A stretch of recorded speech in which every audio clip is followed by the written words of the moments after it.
So what would you say as the author is distinctive about this book in particular?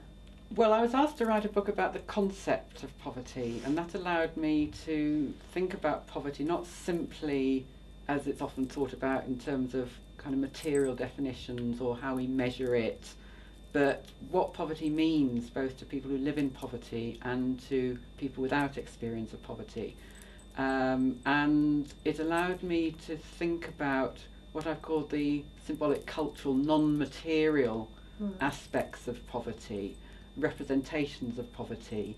I've used the concept that's been used elsewhere, but I use it here, the concept of othering the poor. And I don't like the term the poor because it objectifies people in poverty and lumps them all together as if poverty is the only thing about them that matters.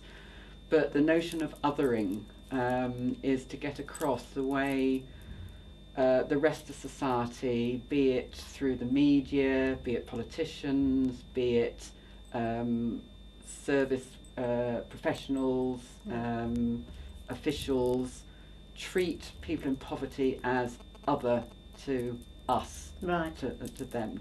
So they're different, and it creates a distance, and it's people in poverty themselves, and that's another aspect of the book which I think is distinctive, that it draws where it can on some of the voices of people in poverty themselves, what they said, particularly poverty activists, both in this country and in the global south, talk a lot about the importance of being treated with respect. Right, so would you see that as a way of countering othering, if you like? I mean, are there approaches to poverty which can try to work against that sort of othering by other people? Yes, and there's a chapter of the book which is devoted to that.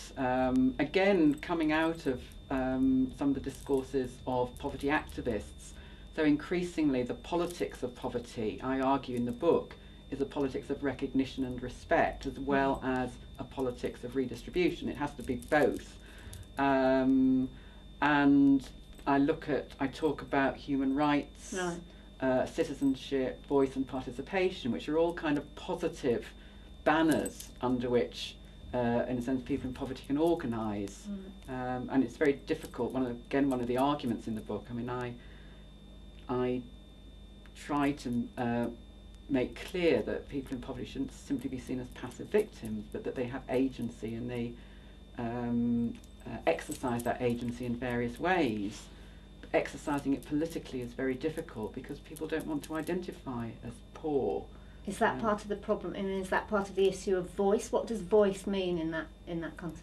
It is. I mean, voice is about enabling the voices of people in poverty themselves to be heard, particularly in policy making, in the media, so that it's their understandings, not simply kind of media imposing their own understandings on people living in poverty.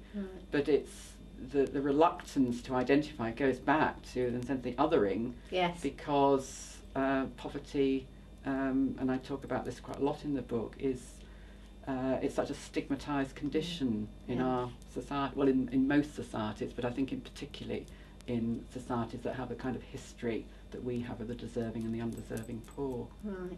And do you think there are implications for service providers, for social workers, for kind of professional practice that come out of the book? Well, I hope so. I mean, I think there are very important implications, because by looking at poverty as a social relation, it says to social workers and other service providers that you have to think about how you treat people in poverty, and that you don't contribute to this process of othering.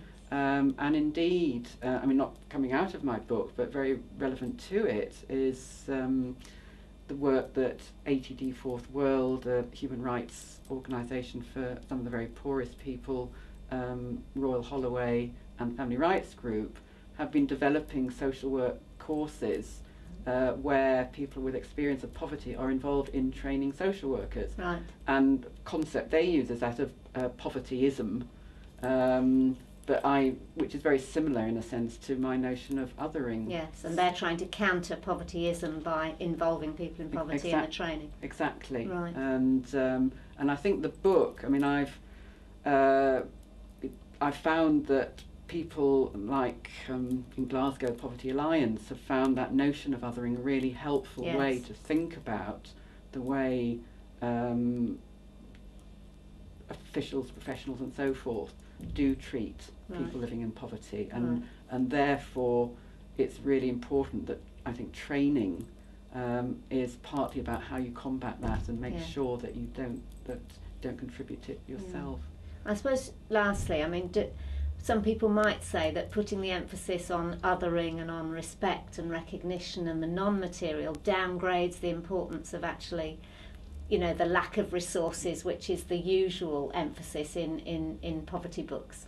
Well, I hope it doesn't, because I also clearly make clear that lack of resources is ultimately what poverty is about, and that in fact the definition that I use in the book is quite a tight definition, i.e. what distinguishes being in poverty from not being in poverty is lack of adequate material resources.